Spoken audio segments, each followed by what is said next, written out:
记录北京本地全职妈妈一天的流水账。家人们早上好呀！今天上午糖糖他们幼儿园不有6·1活动吗？老师通知的是7点50校门口签到集合，我计划的是7点半出家门，所以上的是6点半的闹铃。但是这小孩他太激动了，6点10分就自然醒了，而且醒来就是精神的。我把闹铃就取消了，6点20我们仨就陆续出屋了。幼儿园的活动只让1位家长陪同，但是我老公有跟我们一块儿起了，他去弄早饭了，我就负责给糖糖洗漱、梳头发和收拾我自己。我化完妆出来的时候，我老公这早饭也都上桌了，给我们煮的馄饨，居然还有一份酱牛肉。我说哪儿来的？他说他临出发之前买的，就在冰箱里呢，我都不知道。这会儿时间早啊，小桃子一直在外面了，这会儿那跑轮转的都快冒烟了。昨晚上又给小桃子重新换了一个睡袋，不是脏了，是那个觉得太厚了。我隔着笼子说逗逗他吧，我老公说，哎呀，你把门给我们敞一个缝摸摸啊。结果我这一敞缝，噌家伙就跑出来了。就他这会儿的状态特别不容易控制。我说我不管了，你逮他去吧，还没给把屎把尿呢，一会儿弄一沙发，让我老公去了，那小孩还捡乐。我已经吃完饭了，过来把口红抹上，一会儿可以出门了。然后我问唐爸，你看我新买这口红好看吗？我老公说好看。我俩出发了，比预计的又早了5分钟，这回真可以校门口等着去了。今天这活动我看了，就是有室内的也有户外的，所以我给他穿了一身还是运动服。他出门还带着他的点点呢，这天累赘，一会儿让人给塞书包里了。然后校门口签到这会儿也特逗，他们同学家长问我糖糖早上几点起的呀？我说6点10分就起了，特烦人。他说没事挺好，我们这5点就醒了。我们已经进园了，他跟他的好朋友手拉手着往前走，我们家长就在后面举着那张纸跟着。糖糖有目标，直接带我来3层了，他肯定是提前知道每层都是做什么的。先路过的就是踏银扇子的，这个特别明智，就是这个扇子到手之后我就一直在扇，真的挺热的。然后边上的教室就是做香囊的，这个真的超乎我意料，因为这个咱有对比啊，我出去带糖糖做过2次，对吧？首先香囊有4个关于粽子的款式，随便孩子挑选。其次就是这些材料又全面还很细致，就是每一样是什么，然后功效是什么都写在那儿了，家长可以给孩子读。这会儿是我跟糖糖已经做完了，装进去了。下一个教室就是也是关于艾草做装饰的，我超喜欢这个，我就说糖糖我要做这个。管老师领了材料，我俩就进来了，每个孩子一根艾草，然后把叶子揪下来铺在这上，他负责揪叶子合铺，我负责系的绳，噔噔噔噔，这就是成品，太好看了。这是我们现在所有的成品，还有很多个项目嘛，就是刚才发的那张纸上都给你标明了在哪个教室是什么项目，完成5个就可以去领奖品。这是又刚做了一个艾草的花束，之后路过做陀螺的教室，我们就又进来了，需要自己制作，有3个款式的陀螺，他选择了做盘子的。我俩做完了，他转不起来呀，他就去问老师了，老师又帮他重新操作了一下，用太空泥固定了一下底下，之后打勾换地儿，他就带我来他们楼道的紧那头，这儿养了一只小鸟。他告诉我有时候老师会把它放出来，然后没一会儿就飞走了，最后老师再给他抓回来。再之后他告诉我没有手工想做的了，想去户外，我俩就过来又亲子运动了，我仰卧起坐递杯子，他负责一趟一趟运杯子。之后还玩了2、3个项目，但都是需要我参与的，就没法录像了，但是有2位老师给我拍照了。时间也差不多了，我们一共打卡了8个项目，可以去领奖品了。结果我看错地图走错方向了，我刚才就听有人叫糖糖的名字，应该就是提醒我走错了。奖品就是每位小朋友1箱牛奶。欧了我们满载而归了，我觉得幼儿园举办的这个活动特别的棒，咱非常客观啊，不拍马屁。首先这个6·1跟端午它重叠了，所以这个6·1活动它有很多端午的元素，老师是提前给孩子们讲过端午的节日，然后划龙舟和屈原的这些知识的。因为糖糖之前回来问过我，妈妈你知道屈原跳的是哪条江吗？其次有手工的也有户外的，而且是需要家长参与但不需要家长准备。身边好多孩子嘛也有6·1活动了，就是需要家长准备很多，比如跳蚤市场，身边有好几个孩子的幼儿园都是跳蚤市场。这种咱不是说跳蚤市场不好，就是也很互动也很有乐趣，但是它跟端午结合不起来，不应景。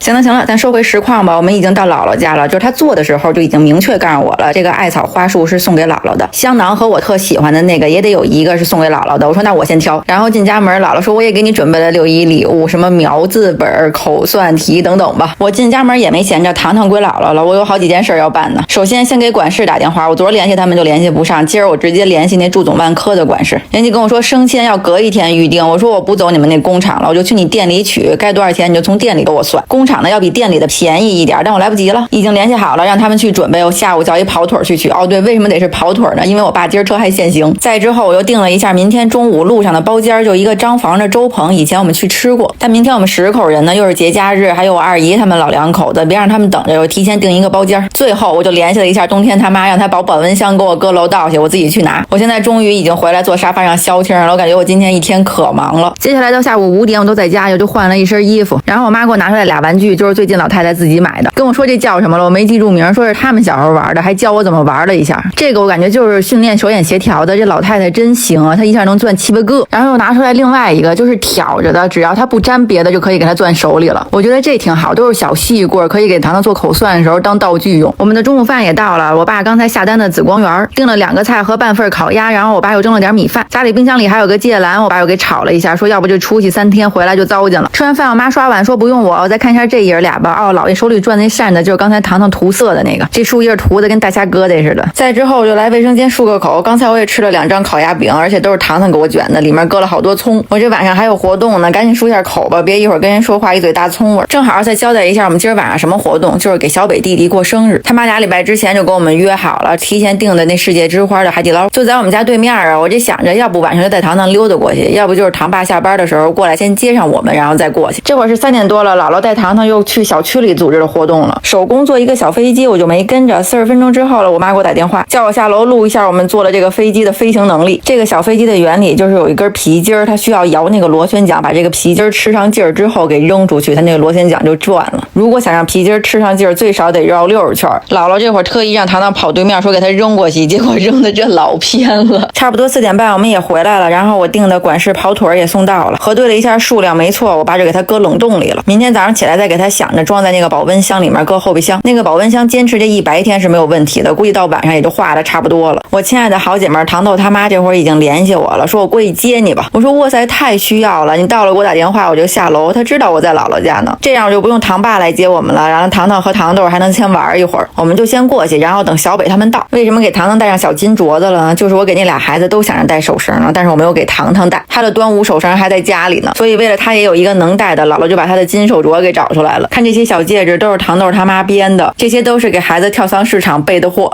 我们先到了，先找着这桌坐下吧。小北他们也马上就到了，看我跟糖糖的戒指还是母女款。小北和他妈也到了，然后还带着蛋糕呢。这个蛋糕我们一看，哇塞，好可爱，是一个正方形的汤姆。等仨爸爸们也都到了，我们就开始了庆祝生日的仪式。这会儿我们都还觉得这个蛋糕好可爱，直到糖豆他爸说了一句：“这怎么那么像王致和的臭豆腐？”但该说不说，这臭豆腐的蛋糕是真挺好吃的，它这个芯儿是奥利奥的，奶油一点都不腻。接下来我们家最近的生日应该就是我的了，我也要订这家蛋糕。这顿饭我们大概吃了2个小时，没什么可说的，就是海底捞嘛。8点50吧，我们就解散了，各自往地库走。我们也上车了，直奔姥姥家，已经跟姥姥说好了，吃完晚饭把糖糖给姥姥送回来。明天早上糖糖跟姥姥车出发，我们张房周铺集合。我爸说了，路上时间长，开2辆车舒服。行了，家人们，咱就到这儿吧，明天见。